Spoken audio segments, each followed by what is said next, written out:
এখন মূল কথাটা বলছি যে এই যে সম্মানটা, এই সম্মানটা মানুষ পাওয়ার জন্য যুগ যুগ ধরে মানুষের প্রচেষ্টা। আমি আমার থেকে চেষ্টা করি আমার যাতে আমার ইজ্জত থাকে, আমি সম্মানিত হই এবং আমার সুনাম আরও বাড়ে। সবাই এই চেষ্টাটা করে, কিন্তু একটা মূলনীতি মানুষ জানে না।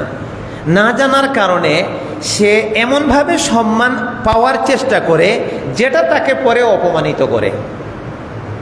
কথাটা বুঝে আসছে? সম্মান পাওয়ার মূলনীতিটা কি আর স্থায়ী সম্মান কোনটা? এ মর্মে আমি কয়েকটা আয়াতের লোকেশন দিচ্ছি। সূরা আন-নিসার 139 নম্বর আয়াত। আল্লাহ সুবহানাহু ওয়া তাআলা বলছেন, আল্লাযীনা ইয়াত্তাখিযুনাল কাফিরিনা আউলিয়া মিন দুনিল মুমিনিন। যারা মুমিনদেরকে বাদ দিয়ে, কথাটা খুব খেয়াল করি, যারা মুমিনদেরকে বাদ দিয়ে কাফিরদেরকে বন্ধু বানায় এবং তাদের কাছে তারা সম্মান খুঁজে। আল্লাহ বলছেন, আয়াবতাগুনা ইনদাহুমুল ইজ্জা। তারা কি ওদের কাছে সম্মান পেতে চায়? যারা আল্লাহর নাফরমানি করে ওদের কাছে গিয়ে ওদের সাথে বন্ধুত্ব করে তারা সম্মান পেতে চায়? পরে আল্লাহ বলছেন, ফা ইন্নাল ইজ্জাতা লিল্লাহি জামিআ। শুনে রাখো, সমস্ত ইজ্জত, সমস্ত সম্মানের মালিক একমাত্র আল্লাহ সুবহানাল্লাহ। সমস্ত সম্মানের মালিক, ইজ্জতের মালিক একমাত্র। এই কথাটা কোন জায়গা থেকে বললাম? সূরা আন-নিসার 139 নম্বর আয়াতে। এবার সূরা ইউনূসের 65 নম্বর আয়াতে আল্লাহ সুবহানাহু ওয়া তাআলা বলছেন, ওয়ালা ইয়াহজুনকা কওলুহুম। নবী, একটা কথা বলি, তোমাকে শোনো। জি আল্লাহ বলেন, কি কথা? এই দুনিয়ার মানুষ তোমাকে অনেক কিছু বলবে, দুনিয়ার মানুষ তোমাকে অনেকভাবে অপমানিত করবে, দুনিয়ার মানুষ তোমার অনেক দুর্নাম করবে, তোমাকে অসৌজন্যমূলক কথা বলবে, যে কথাগুলো আমি মানতে পারতাম না, আপনি মানতে পারতেন না। মারামারি করতাম, ঝগড়া করতাম, হ্যাঁ, বিতর্ক লাগাইয়া দিতাম। হ্যাঁ, তুমি আমার এটা বললা, তুমি কি বলছো এটা, এইভাবে ঝগড়া তর্কে লিপ্ত হয়ে যেতাম। কিন্তু আল্লাহর নবীকে এইভাবে মানুষ অপমান অপদস্থমূলক কথা বলেছে। তুমি জাদুকর, তুমি গণক, হ্যাঁ, তুমি কবি, হ্যাঁ, তুমি এটা করো ওটা করো। আল্লাহ একটা কথা বললেন, নবী শোনো, ওরা সম্মান পাওয়ার জন্য তোমাকে অপমানিত করতে চায় না। ওয়ালা ইয়াহজুনকা কওলুহুম। তুমি ওদের কথায় দুঃখিত হইও না। কারণ কি? ইন্নাল ইজ্জাতা লিল্লাহি জামিআ ওয়া হুয়াস সামিউল আলিম। সমস্ত ইজ্জত আল্লাহর হাতে আছে, আর কে ইজ্জত পাবে সেটাও আল্লাহ জানেন এবং কে ইজ্জত পাবে না সেটাও আল্লাহ জানেন এবং দেখেন। সুবহানাল্লাহ। তাহলে এই দুইটা আয়াত। তারপরে সূরা ফাতিরের 10 নম্বর আয়াতে আল্লাহ সুবহানাহু ওয়া তাআলা একই কথা বলছেন, মান কানা ইউরিদুল ইজ্জা। যে মানুষ সম্মান চায়, ইজ্জত চায়, ফা ইন্নাল ইজ্জাতা লিল্লাহি জামিআ। তার জেনে রাখা উচিত যে সমস্ত ইজ্জত সম্মান আল্লাহর কর্তৃত্বে, আল্লাহর হাতে।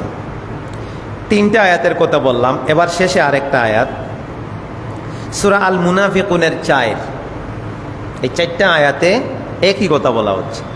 এই আয়াতে অবশ্য বাড়তি কিছু কথা আছে। এখানে কি? ইয়াকুলুনা লা ইর রাজানা ইলাল মাদিনাতি লা ইউখরিজান্নাল আ'আজ্জু মিনহাল আযাল। মুনাফিকরা মুমিনদের ব্যাপারে বলেছিল যে আমরা যদি মদিনায় ফিরে যেতে পারি তাহলে সম্মানিতরা অপমানিতদেরকে বের করে দেবে মদিনার থেকে। এখানে সম্মানী বলতে মুনাফিকরা নিজেদেরকে বুঝাইছিল, আর অপমানী বলতে মুমিনদেরকে বুঝাইছিল। কথাটা কোথায় আছে? কোন সূরায়? মুনাফিকুনের 8 নম্বর আয়াতে।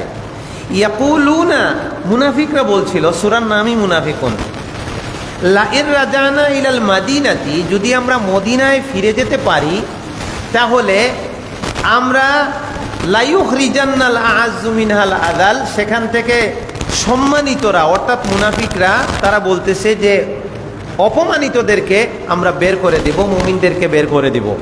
ঠিক পরে আল্লাহ তার জবাব দিলেন। আল্লাহ কি বললেন? ওয়ালিল্লাহিল ইজ্জাতু ওয়ালিরাসূলিহি ওয়ালিল মুমিনিন ওয়ালাকিন্নাল মুনাফিকিনা লা ইয়ালামুন।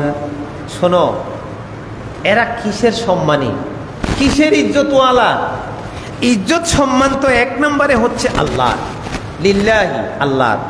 2 নম্বরে ইজ্জত সম্মানের অধিকারী হবেন ওয়ালি রাসূলিহি, আল্লাহর রাসূল। 3 নম্বর ইজ্জত সম্মানের অধিকারী হবেন ওয়ালিল মুমিনিন, মুমিন যারা। এই 3 জায়গায় ইজ্জত সীমাবদ্ধ, সম্মান সীমাবদ্ধ। এর বাইরে পৃথিবীর ইতিহাসে, ওই যে আমি ইতিহাস টানছিলাম এই জন্য যে এই আয়াতটা বুঝতে ইতিহাস দরকার, যে এর বাইরে আল্লাহ, আল্লাহর রাসূল এবং মুমিনিন যারা, তাদের বাইরে যারা অবস্থান করেছে, আল্লাহর নবীর কথা, আল্লাহর কথা, মুমিনদের পথ, ইসলামের পথ, দ্বীনের পথ, এর বাইরে যারা অবস্থান করেছে, যুগ যুগ ধরে তারা সম্মান ধরে রাখতে পারে নাই। আদম আলাইহিস সালামের যে ছেলেটা, 2টেই ছেলে, কিন্তু যে ছেলেটা আল্লাহর নাফরমানিতে চলে গেছে, আরেক ভাইকে হত্যা করছে, সে আর তার সম্মান ধরে রাখতে পারে নাই। ঠিক এইভাবে এখন 4টা আয়াতে আমি যেটা আপনাদের সামনে পেশ করলাম সূরাত থেকে, বিভিন্ন সূরার, সবগুলো আয়াতের মূল কথা একটা। এখান থেকে আমাদের শিক্ষার বিষয় আছে। এই বিষয়গুলো মৌলিক কিছু কনসেপ্ট, কিছু ধারণা, এটা আমাদের জীবনকে সহজ করে। আমরা সবাই সম্মান চাই, সবাই সম্মান ধরে রাখতে চাই, কিন্তু সম্মানটা আমি কিভাবে পাবো, আর সম্মানটা আমি, স্থায়ী সম্মানটা কিভাবে আমি ধরে রাখতে পারবো, এই ফর্মুলা আল্লাহ কোরআনে দিয়েছেন। তাহলে আমরা এতক্ষণে কি জানলাম? যে সম্মানের মালিক আল্লাহ, সম্মান দেওয়ার মালিকও আল্লাহ, সম্মানীয় হলেন আল্লাহ।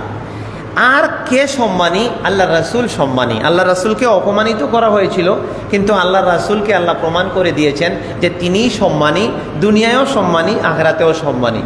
মুমিনদেরকে বিভিন্ন সময়ে হেনস্থা করা হয়েছে, তাদেরকে অপমানিত করা হয়েছে, অপদস্থ করা হয়েছে, তারা নির্যাতিত হয়, নিপীড়িত হয় সারা বিশ্বে, কিন্তু আল্লাহ সুবহানাহু ওয়া তাআলা বলছেন যে না, সম্মান মুমিনদের জন্য।